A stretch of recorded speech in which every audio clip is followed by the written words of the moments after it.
Hey guys, Saf coming at you with another Raid Shadow Legends video, and in today's video I wanted to take a look at the new Fury set changes that have come into the game. Fury set has had a bit of a boost of damage, I would say. It's quite powerful now. Damage increases depends on the champion's current HP. So what used to happen as your HP levels dropped, keeping in mind this has to be the actual missing health, not destroyed health. There's a bit of confusion with R-Tac. It won't work with R-Tac when you lose health because you'll still be at 100% health according to Fury. When you lose HP, you start gaining damage as you drop HP, and it used to be the old way. Once you hit 50% HP, you would gain 25% bonus damage. Now 25% is basically the same as a weaken. It was okay, but it wasn't really like earth-shatteringly good, and especially when there are other sets in the game such as Savage Lethal, such as Relentless, such as, you know, toxic sets, you generally found that Fury didn't quite have enough bang for its buck to commit to a 4-piece set. So what they've changed now, 4-piece, still the same.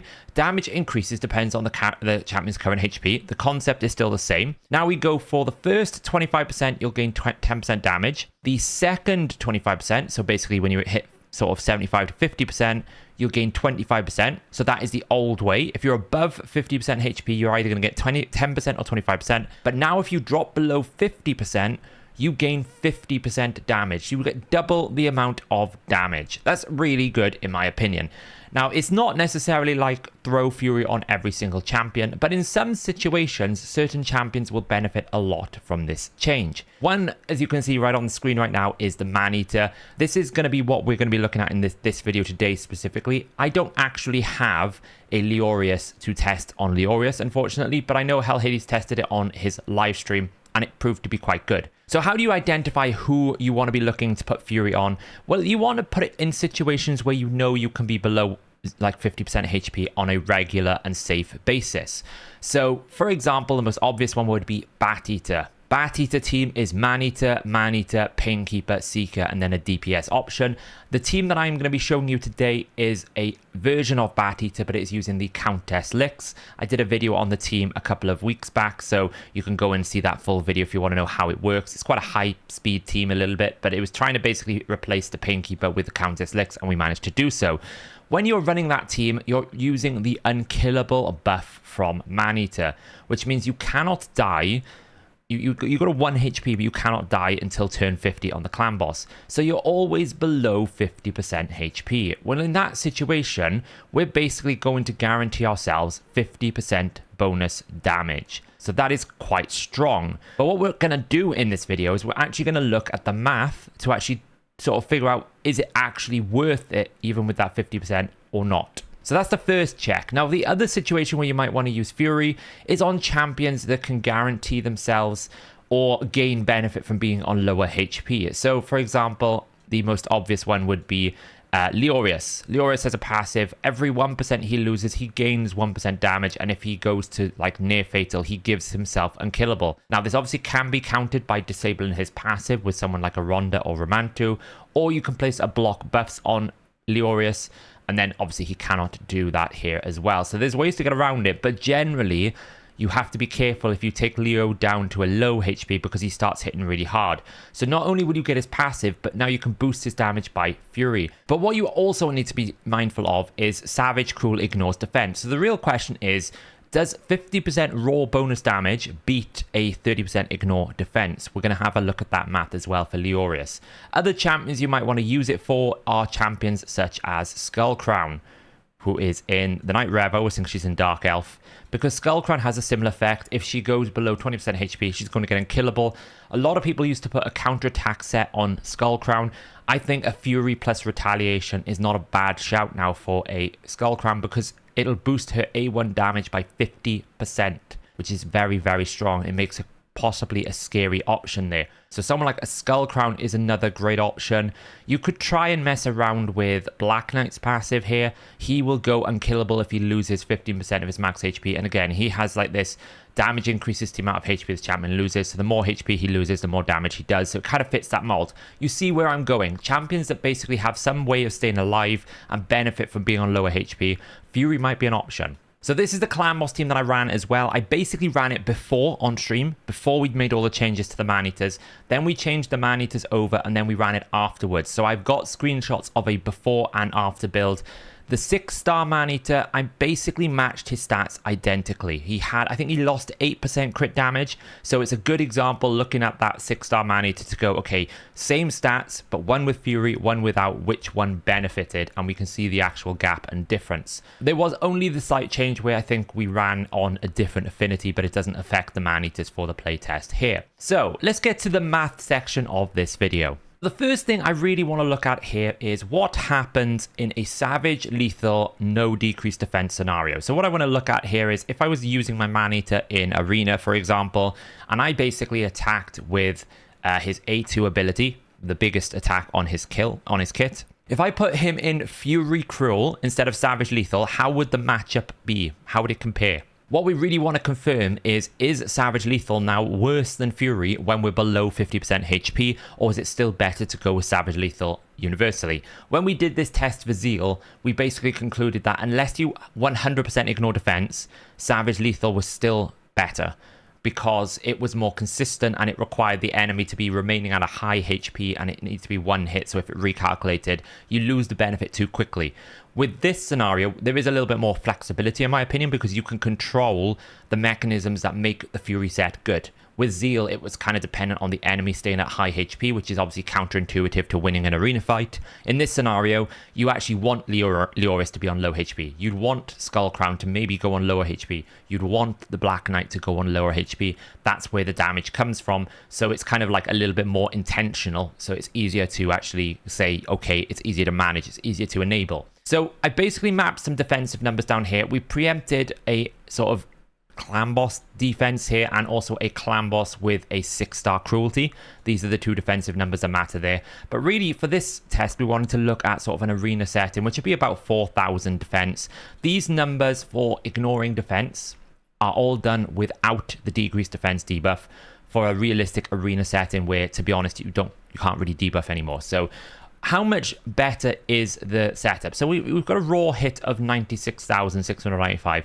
To be honest, it doesn't really matter in terms of the assessment of which one is better with the raw number. This could be like 100,000. If I could basically have it as 800,000, the percentages will remain the same. You'll deal more damage, but the sort of improvement of Fury versus Savage Lethal is going to be the same linear improvement rate. It's not really going to matter. But for this test, we've got 96,695 as a raw damage and attack, and we've got 266% crit damage put in here. If we look at 4,000, we can see normally we'd have 79% damage reduction if we had 4,000 defense. If you put 5% ignore defense in here, then you will gain around about 1% more damage. That's the way it works. If you put 30%, then it drops from 79 to 72%. So what does that actually mean in terms of numbers? Well, the final damage that we'll deal once we take this 96,000, multiply it by the crit damage, and then reduce it by the damage reduction, in a Savage Lethal Cruel setup, which is 30% ignore defense, excluding things like Helm Smasher and other factors, because those would apply on both sets. We're looking at just the set comparison. You'd see that 99,000 is the final damage. Now, if we were only in the top 25% of the lost HP, so that's the 10% bonus, Fury instead would do 84,000, because Fury is working on this 78%, not the 72%. Now, when we go to the 25%, you're at 96,000. You're still not beating Savage Lethal. However, once we go to the 50%, once we drop below half HP, now we are doing quite a bit more than Savage Lethal. We go up to 115,000. So the difference is sort of full HP, you're minus 15%. At 25%, so at like that 75 to 50% margin, when you've lost about a third of your HP, then you're going to be around about sort of in parity, but Savage Lethal is still going to be a little bit better. And then once you drop below 50% HP, you're going to be dealing like 16% more damage. And that's the same if you're at 1 HP or 50%. Obviously, if you've got Leorius, you're going to multiply that damage even greater, so that's a different factor. But generally speaking, this is just a set comparison. So what does that tell us? That tells us that actually, if you want to run an optimal Leorius, if you know you're not going to go first, Fury is actually better than Savage Lethal. Now, whether or not you've got better gear for the stats, because this assumes that you're going to be running similar builds, right? If you had similar Savage Lethal with similar Fury, then Fury will beat it. So you got to keep that in mind, that if your Savage, Lethal, and Cruel build is stronger, then this 16% is going to get chipped away at. But if they were similar builds, Fury is better than Savage, Lethal. And I would say in comparison to Zeal, this is way better. Because with Zeal, the moment you start tickling an enemy, you start losing that balance of strength. With Leorius, as long as he's alive on no HP, then he's going to get that bonus consistency. You know, it's consistent. It's always going to happen. So the only downside is if you're going first, then Savage Lethal is not as efficient. You're losing 15%. And it kind of is the same for all of them. Now, you'll notice there's a bit of a weird thing going on here where the lower defenses, we get more benefit.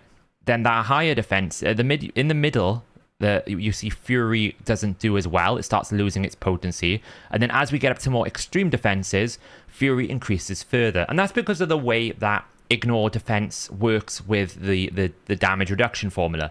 Because it's kind of like a diminishing returns that eventually you start putting more and more defense on a target, it gets less and less efficient.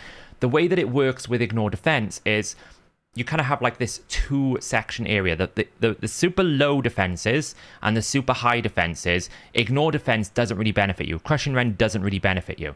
If you're in the middle curve, anywhere between about 2,000 to 6,000 defense, those Ignore Defense mechanics like Crushing Rend, Helm Smasher, Savage, Cruel really benefit you. Unless you can get up to extremely high Ignore Defense values, right? So if we started here with Savage Lethal and we put a Baron on there, well, you can see that Baron is going to be able to benefit more at the higher levels, because Baron here is going to actually ignore more of the defense because he's got 50% built in. So for example, a Fury Baron would not work very well if you are trying to hit big defense numbers, because he can ignore a greater portion of the defense. If we put in Crushing Rend, which I think is like 6%, you can see actually Crushing Rend has very little impact. But you can see the curve here that Ignore Defense has a greater impact in the 2,000 to 6,000 defense range, and then other things have a greater impact outside. You'll find the similar thing with Phantom Touch. I will probably do a video on it to explain it in more detail.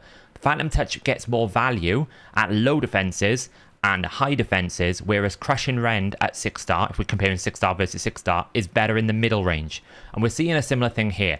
Now, obviously, if you had more Ignore Defense mechanics, you need to take that into account. Someone like a Hefrak, Fury is still going to be better here because you're going to beat it. Someone like a Trunder doesn't have any Ignore Defense, Fury is going to be better. Someone like a Jorgid, who has the opportunity to build in Helm Smasher to his build, he doesn't benefit as much. Now, obviously, if you're attacking with Savage Lethal with Helm Smasher on top, then yes, it's going to fall apart a little bit, because Helm Smasher is going to basically ignore more defense, and then your Fury Lethal set is going to have more value. So if you want the ease and consistency, Savage Lethal will still probably be better, because there are no conditions to make that Ignore Defense work. There are always conditions with Fury. But what we want to test, actually more than anything else, because I think this is where it's more impactful, is in Clan Boss. So on the side here, you can see I've built out my 6-star Maneater. My 6-star Maneater has 4,360 attack. We buff it with increased attack to 1.5. The multiplier on the A2 for Maneater on his swipe ability, I can't remember its name, is 8.2. Gets 20% damage from books, and then we can basically add in some mastery bonus multipliers like the Grim Resolve when he's below 50%, the 8% when the boss is below 40%, 6% when they have higher max HP. The masteries that you typically add to your sort of Clan Boss champion, and then we can add Weaken as well. So the final raw damage that we should be getting out of Maneater is 96,695. This is before we add the crit damage. That's the build there. So we're going to put this down here. You can see what I've done here is I've actually added in now decreased defense debuff, because typically we're going to be running Clan Boss with decreased defense and Weaken. He's got 266% crit damage. That's probably, a lot of people are saying that's quite a high Maneater. Remember, the actual growth of points is linear. It doesn't matter if you've got a really well-built Maneater or really kind of average-built Maneater. The gain you'll gain from Fury is about the same. Now, the numbers we really want to pay attention to here are these two numbers, the 1520 and the 1216. 1520 is the Clan Boss's defense number at Ultra Nightmare. 1216 if you fully stack out the Cruelty debuff. the blessing. That's 20% less defense. So we can see that typically the standard damage reduction with decreased defense would be 24 or 28%. We add in the cruel if we want to. We might not always use cruel, but let's do it for the assessment here. And we can also add in things like the 17% here. Now, what I want to do is I'm just going to set this to 0. I'm going to assume you're running a sort of non-build Maneater. It doesn't have any sets or anything, right? So that's why we're setting 0 here, because we're basically going to have no ignore defense. So that would basically put us at around about 270,000 attack or 253,000 depending on if you have cruelty. But what I want to show you is the gain of damage here. Look at the actual craziness. Now, obviously, you would expect it to be almost linear, but sometimes it can be a bit quirky in the way that it works out. It's multiplications just with different things you add and throw into it. You can see we go from a 270,000 hit to like a 411,000 hit. That's a lot of extra damage to be adding in. Now, typically, you'll do like on a 2-1 ratio or like on a 5-3 ratio, depending on how BATEATER works. You'll probably find, because you're resetting the cooldown by 1 turn with a Painkeeper or a Countess Licks, you're going to be getting almost 1 A2 per 1 clan boss turn, give or take. Which means you're probably going to be running 50, give or take, A2s. Let's just be conservative and go 45. So 45 times 270,000 would be around about 12 million. Now, if we basically take 45 and times that with the 411,000, that's going to be 18 million. So actually, just putting our 2 Maneaters in Fury, if we times it by 2, as an example, my Maneaters that we've got here as an example would give you an extra 12.5 million damage towards your clan boss run. That is a huge amount of damage. That's huge. Even if these builds were a lot weaker, right? So say like you're running at like 200% crit damage, and say like you're running at sort of 3,000 attack, right? Let's just say that that's what you've chosen to do. Let's just run it at that numbers. How much difference would that be? That is still 4 million more per Maneater and about 8.7 million extra damage for your boss. So the question is, should I now rebuild my Maneaters into Fury? Well, yes, if you've got the Fury gear, it's going to give you a much more comfortable 1 key. If you were like 5 million below or something like that below the 1 key and you always had to commit an extra key, that is going to save you an entire clan boss run a day. Don't underestimate the value of that. Let's have a look at my actual 2 runs now. We've done a lot of math. Let me show you the screenshots of my 2 runs that I did with my Maneaters, and we will go through and have a look at how well they did. So this is the run that I did on Wednesday night stream. If you don't catch our live streams, go check out the playlist. The VODs are all up on YouTube. That's a good thing about streaming on YouTube. But we do stream Monday and Thursday nights if you want to come hang out on this channel. I said to the people on the chat, what I want to do is use it as an almost like for like before and after. The same team in the same difficulty and ideally with the same stats, but one with Fury and one without. So we ran this without Fury. Now, the one I want you to pay attention to here is the 6-star Maneater, because we rebuilt that 6-star Maneater with only 8% less crit damage. The other Maneater, unfortunately, lost 60% crit damage, so he was a bit weaker, so we'd expect his numbers to have less parity. Now, this was run on Magic Affinity, and I think the other run was run on Force, so it negatively impacted Seeker and Licks, but they both actually did a pretty good job at keeping both the weaken debuff up more than anything else, and obviously the increased attack is not affinity dependent, so we didn't really lose much other than their damage, and weaken was always up because we disabled the Countess Licks A2. We don't need it for the clan boss. Mr. Adadaiti obviously would have benefited in terms of damage on this affinity, but again, he's not relevant to the test here. So what I want you to pay notice is 20.2 million for the Maneater on 6-star and 20.2.6 for the Maneater on this this other one here, but the 5-star Maneater lost 60% crit damage when we rebuilt them. Same attack, so his Phantom Touch proc was about the same, but he lost crit damage. So that is pretty well built, and I know everyone in chat is probably like, wow, you've got, how the hell did you get 6-star and 5-star Maneaters? I got lucky. I haven't bought that many packs. I think in total, my account, I have bought 5 soul packs, and I've only ever bought them when they were 2 for 1. 2 tier 1 stones for the $1 count, and I've never really bought any of the tier 3s. I don't think I've ever bought any of the tier 2s. I don't find any value of them. In my opinion, buying tier 3 stones is like buying sacred shards. It's a rip-off. You should never do it. But anyway, put that aside. I got lucky with these, so we do have some good high awakening on these Maneaters, so they are going to be getting bonus stats. But as I said before, looking at the math, the sort of size of the build, how good the build is, doesn't really matter here. because the actual gain should be linear. You just will gain less damage overall because your build is weaker. So this is the run that I did now yesterday on stream. This is the run I did after I changed Fury. You can see we've changed to Force, so we lost a bit of damage on Countess, Lix, and Seeker. But the key thing we wanted to look at was this 6-star. We went from 20.2 million damage to 26.8 million damage. And it was not optimal. We'll talk about that in a second. But that was basically the change there. So we added 6.3 or 6.4 million extra damage. Somehow Mr. Aphrodite propped out with more damage than when he was strong affinity. I don't really understand how that. He must have got some better RNG. Maneater then here, the one that we lost 60% crit damage with, he is at 27 million. He's gone from 22 to 27. So less actual damage, but you would expect that because we lost 60% crit damage. I need to go get some more crit damage Fury gloves because that is where I'm really lacking. Crit rate substats with crit damage primary stats. Needs a bit of farming. But what we can see here is, okay, the damage numbers are quite the same. You'd be thinking, oh, well, you know, your 2 runs ran exactly the same duration and you basically didn't gain much more damage. Well, that's because Countess Lix was weak affinity. So she went from 23.5 million to 17.3 million. Seeker went from 27.5 million to 19.8 million. So the total combined there is like, what is it? That's like, we lost 5 million and then we've also lost 6 million. We've also lost around about, quick maths here, 8 million, 5 million, 8 million. So we've lost around about 13 million damage from the Countess Lix and the Seeker, and Dithey gained about 2 million damage because of RNG. So really this run should have been more around 150 million damage. Now the thing I wanted to point out here is when you're building a BATEATER to 1 key for the first time, you don't have the luxury of having just a decreased defense champion 9 times out of 10. You're probably running someone like a Thane or a Dracomorph or something of that nature, or maybe you're running Bellinor. So the 1 key normally comes from the strength of the other 4 champions, not the 1 damage dealer. Countess Lix deals a lot more damage with the Brimstone Blessing and all the just being stronger multipliers than a Painkeeper. So you're probably having to find at least another 10 million damage from Countess Lix's lot here, and my Seeker's well built. So it puts more pressure on the DPS champions.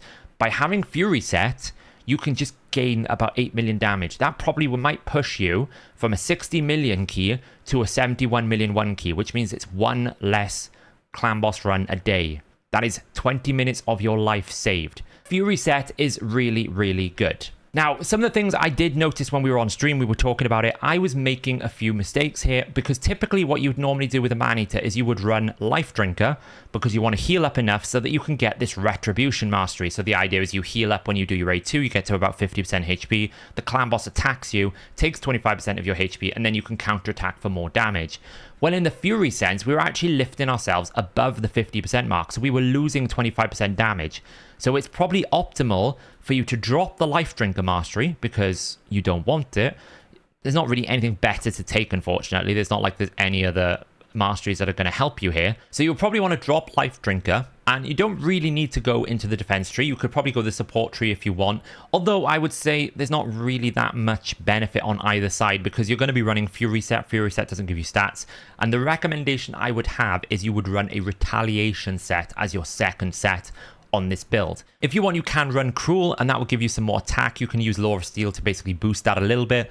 That would be a value on the support tree. But ideally, you do not want to be running sort of any accuracy because you don't want to place decreased attack. You want to try and get as much toxic out of like a Seeker in toxic or your DPS poisoner. You don't want to take up one of those debuff spots for decreased attack because it doesn't matter. But the key thing is drop Life Drinker because what will happen then is you will remain on 50% and then this will always hit really hard. I actually think I probably lost somewhere in the region of 1 to 2 million in total from having both Maneaters with the Life Drinker Mastery. Now, what I didn't do is in this team, I did not run Mr. Aphrodite in Fury because I think champions with guaranteed extra turns, regardless of the set, is better in Relentless. Mr. Aphrodite has 2 guaranteed chances to get extra turns on the A3 and the A2 if he places decreased defense, which he will do 100% of the time.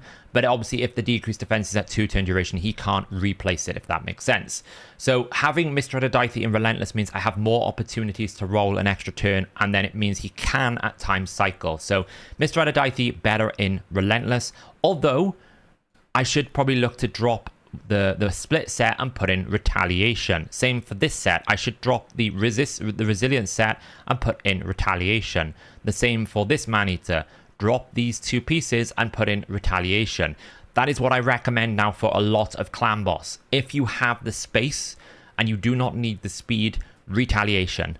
It is such a good piece to throw in alongside your relentless set or another thing of that nature, because it's just going to give you a free revenge spec, basically. Revenge is not needed. You can just run these and get some good stats. So you'll have to farm Ice Golem for it, but being a 2-piece set is great.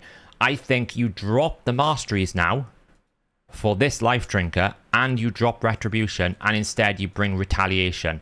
Yes, you have less opportunities to counterattack, but you will maximize the Fury set and you won't be punishing yourself, because all you have to be on Fury is at 51% HP. If you over damage the boss, which you will do now with Fury set, because this is going to hit incredibly hard, Life Drinker basically heals you for 5% of the damage you deal. Well, you're going to be hitting for 420,000 damage. So that roughly translates to, let me just do some basic math here, some napkin math. That translates to 21,000 health that you're going to be restoring. That's near enough half his HP. So there's a very high probability that when you use this A2, Life Drinker is going to pump you above the Fury breakpoint, which is 50%. You don't really want to do that. So there you go. Fury set, really, really good in some conditions. If you have champions that ignore defense, probably Savage Lethal will still work, because you're putting yourself in that curve in the middle where where ignore defense actually benefits a lot more. But if you're just dealing with a 0% ignore defense and you are guaranteed to drop on lower HP, then you will probably find it is better. It is stronger. And especially on lower defenses in like Clan Boss with Maneater, it could potentially save you an entire Clan Boss key if you've got some Fury gear. Now, what I would say is that gear comes from Fire Knight. Now, the lucky thing is there's a lot of good sets in Fire Knight now. So you got Savage, you've got Stun, you've got Regeneration, you've got Curing, you've got Fury, you've got Shield set to some extent. All of these sets are really good, and you also get good sell values from bad pieces. So running Fire Knight never feels bad.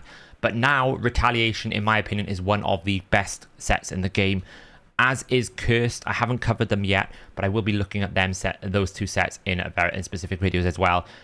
These sets now make Ice Golem worth farming, so you probably want to look at putting together a good farming team. I am going to be doing a video on the Ice Golem team that I use at Ice Golem Hard. It uses Artak, and it is very, very fast. It is a good team, and so far, I think I've only seen it fail once in like 100 runs, and that was kind of like a holy trinity of bad luck. So there you go, guys. That is Fury set. If you like these type of videos, these deep dives, as always, consider hitting that subscribe button. Around about 52% of you guys who watch the videos do not subscribe to our channel. If you want to see more of these videos, subscribing and hitting that bell notification is the best way to get the latest updates from this channel. If you like this video, hit that thumbs up. And yeah, let me know in the comments below, are you now going to be rebuilding your Maneaters in Clan Boss? Is it going to save you that one key that I think a lot of players will benefit from? And how many of you actually still have Fury sets? Because I know a lot of people would have sold it based on people saying it's not a very good set. I was fortunate. I always knew that somewhere down the line I might need to build Maneaters in Fury, so I kept some good pieces. So yeah, let me know in the comments below, and I'll catch you guys in the next video.